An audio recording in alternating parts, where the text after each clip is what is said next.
రూపాయలు సంపాదిస్తే 10 రూపాయలు ఖర్చు పెట్టండి, 90 రూపాయలు డిపాజిట్ చేయండి, నావి కావు అని. శానతనం చేయరి, నోరు కట్టుకోరి, పేయి కట్టుకోరి, నడవడిక కట్టుకోరి. శానతనం చేసి దుడ్డు దుడ్డు దుడ్డు దుడ్డు కూడబెట్టి ఒక హిమాలయ పర్వతాన్ని తయారు చేయరి. ఆ జయం తెచ్చేది 10, ఖర్చు పెట్టేది 100.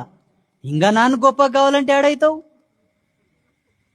చూడని మా తాత ముత్తాతల కంటే నేను చూస్తున్నాను, మా ఇంటనే చూస్తున్నా.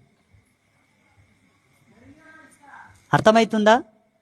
కొన్ని ఫ్యామిలీస్ ఎలా ఉంటాయంటే, నేను బాగా అబ్జర్వ్ చేస్తున్నా, అవమానం పడ్డా పర్వాలేదు, ఇబ్బందులు పడ్డా పర్వాలేదు, తను కష్టపడి సంపాదించిన దుడ్డు మాత్రం పోనీయరు. ఎందుకంటే దాని విలువ తెలుసు వాళ్ళకు, దాని విలువ తెలుసు కాబట్టి పోనీయరు. అట్లే నోరు కట్టుకొని కారం పొడి మెతుకులు తినన్నా గడిచి పెడతారు.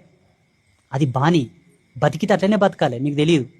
ఇంకా కొందరు ఎట్లున్నాడు, తిని తాగి చచ్చిపోలే పోరా,